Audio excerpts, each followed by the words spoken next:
Edward Douwes Dekker atau Multatuli adalah seorang pahlawan nasional yang berkebangsaan Belanda. Multatuli bukanlah seorang pahlawan yang berjuang mengangkat senjata di medan perang, akan tetapi dia berjuang menggunakan kata-kata yang dicurahkannya melalui pena dan kertas untuk menentang ketidakadilan yang terjadi di Hindia Belanda atau yang sekarang kita kenal sebagai Indonesia.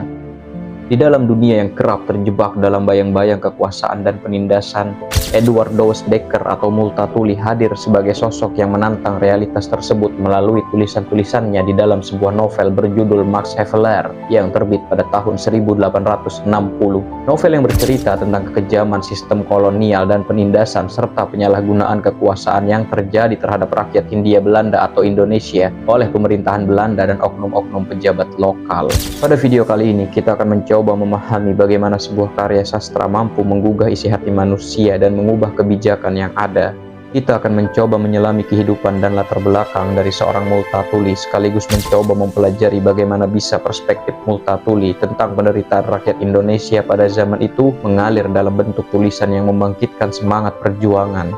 Kita akan melihat sebuah fakta kelam yang terjadi di negara kita, bahwa korupsi dan penyalahgunaan kekuasaan memang telah mendarah daging sejak zaman kolonial oleh oknum-oknum pejabat lokal. Jadi siapkan waktu bersantai kalian karena kita akan menjelajah lebih jauh dan lebih dalam ke masa lalu.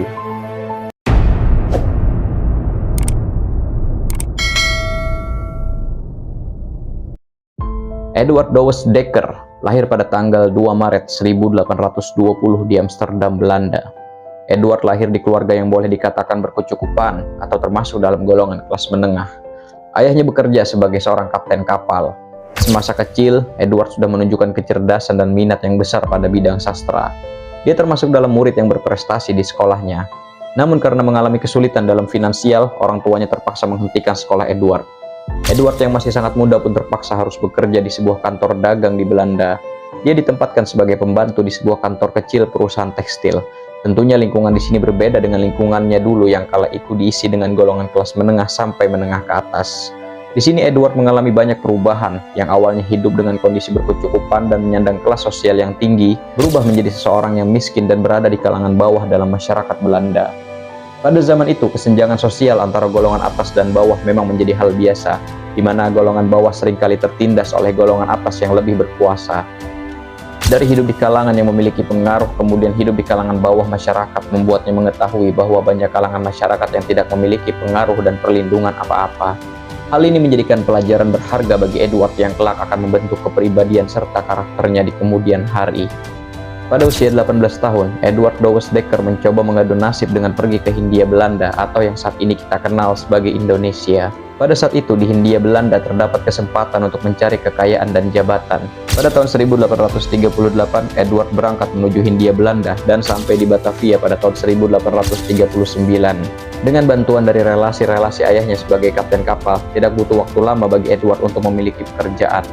Ia kemudian memulai karirnya sebagai pegawai kolonial di Hindia Belanda atau yang sekarang kita kenal sebagai Indonesia. Disinilah Edward Douwes Dekker menyaksikan langsung praktik-praktik eksploitasi dan penindasan yang dilakukan oleh pemerintah kolonial terhadap penduduk pribumi. Yang paling membuat Edward Douwes Dekker terguncang adalah penindasan yang diakibatkan oleh sistem tanam paksa, di mana petani pribumi dipaksa menanam tanaman ekspor tertentu seperti kopi dan tebu untuk keuntungan pemerintah Belanda. Puncak dari rasa ketidakpuasannya terhadap sistem kolonial terjadi ketika ia ditugaskan sebagai asisten residen di Lebak, Banten. Di sana, Dekker melihat bagaimana rakyat setempat diperas habis-habisan, bukan hanya dari pihak kolonial Belanda, tapi dari pejabat-pejabat lokal pribumi. Bupati Lebak, yaitu Raden Tumenggung Adipati Kartanata-Negara, yang pada saat itu telah memegang kekuasaan selama 30 tahun, adalah seseorang yang sudah terkenal akan kekejamannya. Rakyat Lebak mengalami penderitaan dan penindasan pada masa Bupati Kartanata-Negara jauh sebelum Edward Douwes Dekker menjadi asisten residen. Hal ini disebabkan karena keuangan yang cukup parah lantaran pengeluaran rumah tangga sang bupati lebih besar daripada penghasilan yang diperoleh dari jabatannya. Dengan demikian, Bupati Lebak hanya bisa mengandalkan pemasukan dari kerja rodi yang diwajibkan kepada penduduk setempat berdasarkan kebiasaan. Edward Douwes Dekker menemukan fakta bahwa kerja rodi yang dibebankan kepada rakyat telah melampaui batas, bahkan menjumpai praktik-praktik pemerasan yang dilakukan oleh Bupati Lebak dan para pejabatnya dengan meminta hasil bumi dan ternak kepada rakyatnya. Anak buah bupati mengambil paksa kerbau-kerbau rakyat tanpa dibayar kepada pemilik kerbau, merampas sawah rakyat untuk memenuhi kebutuhan bupati. Pada kedatangan kerabat Bupati Lebak yaitu Raden Ajeng Kusumaningrat, Kartanatangara melaksanakan kerja paksa untuk membersihkan rumput di kediaman bupati dalam mempersiapkan penyambutan. Pengalaman ini menjadi titik balik yang mengubah pandangan Edward Douwes Dekker secara radikal. Edward Douwes Dekker pun mengadukan hal ini kepada atasannya. Edward meminta agar bupati dan putra-putranya ditahan serta situasi yang tidak beres tersebut diselidiki. Meskipun kasus ini diselidiki oleh kolonial Belanda, akan tetapi permintaan Edward Douwes Dekker untuk menahan Bupati Adipati Kartanatangara tidak dikabulkan. Anehnya, Edward Douwes Dekker malah mendapatkan teguran yang cukup keras dari atasannya atas kejadian ini. Douwes Dekker yang kecewa pun mengundurkan diri dari jabatannya dan memilih kembali ke Belanda. Dekker menemukan bahwa sistem kolonial lebih memilih untuk menutup mata daripada memperbaiki keadaan. Tidak kemampuannya untuk menegakkan keadilan melalui jalur formal menjadi salah satu alasan mengapa ia akhirnya meninggalkan posisinya.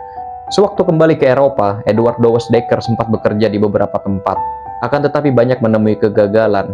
Akhirnya ketika dia kembali ke Belanda, Edward Douwes Dekker memilih mengurung diri di kamar hotel dan mulai menulis sebuah novel mahakarya yang berjudul Max Havelaar. Edward Douwes Dekker memilih menggunakan pena dan kertas sebagai alat perjuangannya untuk melawan ketidakadilan.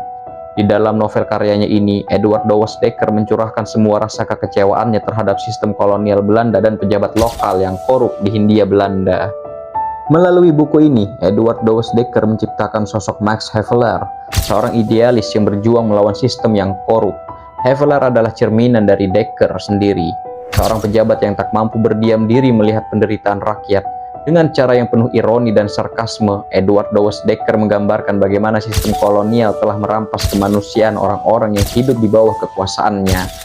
Ketika hendak menerbitkan buku yang penuh pro dan kontra ini, Edward Douwes Dekker sempat mendapatkan pertentangan dari berbagai pihak. Bahkan Edward pun pernah ditawari jabatan di pemerintahan asalkan buku itu tidak diterbitkan. Namun dengan tegas dia menolaknya dan tetap berpegang teguh dengan pandangannya terhadap keadilan dan kemanusiaan. Buku tersebut akhirnya diterbitkan pada tahun 1860 dalam versi yang diedit oleh penerbit tanpa sepengetahuan Edward. Namun tetap menimbulkan kegemparan di kalangan masyarakat, khususnya di kawasan negerinya sendiri, yaitu Belanda. Pada tahun 1875, novel tersebut terbit kembali dengan teks hasil revisinya. Ketika menerbitkan novel Max Havelaar, ia menggunakan nama samarannya, yaitu Multatuli. Nama ini berasal dari bahasa Latin dan berarti, aku sudah cukup menderita banyak, atau aku sudah banyak menderita. Aku di sini diartikan sebagai Edward sendiri atau rakyat yang terjajah. Setelah buku ini terjual di seluruh Eropa, terbukalah semua kenyataan kelam di Hindia Belanda. Di dalam buku ini, Edward Douwes Dekker menggambarkan bahwa pribumi telah ditindas tidak hanya oleh penguasa kolonial, melainkan juga penguasa lokal, bahkan lebih kejam seperti penyalahgunaan kekuasaan, pemerasan terhadap rakyat, serta suap dan korupsi yang dilakukan oleh oknum pejabat-pejabat lokal zaman dulu. Kekejaman Belanda ternyata belum ada apa-apanya dengan kekejaman mereka yang sedang duduk di kursi hangat dengan embel-embel mensejahterakan rakyat, namun kenyataannya malah memeras rakyat.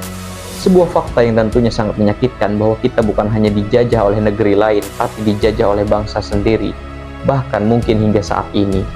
Isi lain dari buku novel ini juga berisi kritikan terhadap sistem kolonial Belanda di Hindia Belanda, yaitu Indonesia, terutama terkait sistem tanam paksa. Novel ini menggambarkan bagaimana penduduk pribumi dieksploitasi secara kejam untuk kepentingan ekonomi Belanda dan juga pejabat-pejabat lokal. Kritik ini membuka mata banyak orang di Belanda tentang kenyataan pahit yang dihadapi oleh rakyat Indonesia di bawah pemerintahan kolonial. Hal ini menarik simpati dari rakyat Belanda yang kemudian membuat gerakan sosial dan politik di Belanda yang menuntut perbaikan kondisi di Hindia Belanda, dan meminta agar pemerintahan Belanda lebih memperhatikan sistem kolonial di Hindia Belanda atau Indonesia yang pada akhirnya mempengaruhi kebijakan kolonial itu sendiri. Salah satu hasilnya adalah penghapusan sistem tanam paksa secara bertahap dan pengenalan politik etis pada awal abad ke-20 yang bertujuan untuk membalas budi terhadap Hindia Belanda dengan cara memberikan pendidikan, infrastruktur, dan perbaikan sosial bagi penduduk pribumi di Hindia Belanda. Dan yang terpenting, buku ini mempengaruhi pemikiran nasionalisme Indonesia dengan menyoroti ketidakadilan yang dilakukan oleh penjajah dan memperkuat semangat perlawanan terhadap kolonialisme yang kelak juga akan berpengaruh pada gerakan kemerdekaan di Indonesia. Max Havelaar bukan hanya sebuah novel, ia adalah manifesto politik, jeritan kemanusiaan, dan teguran keras terhadap moralitas bangsa Belanda. Melalui cerita ini, Dekker tidak hanya membuka mata para pembaca Belanda tentang apa yang terjadi di koloni mereka, tetapi juga menantang mereka untuk mempertanyakan nilai-nilai moral yang mendasari tindakan mereka. Ia seolah-olah berkata bahwa kebebasan yang dinikmati Belanda di tanah airnya dibangun di atas penderitaan dan penindasan di tanah yang jauh. Douwe Dekker terus menulis dan berdebat tentang isu-isu sosial dan politik hingga akhir hayatnya pada tahun 1887.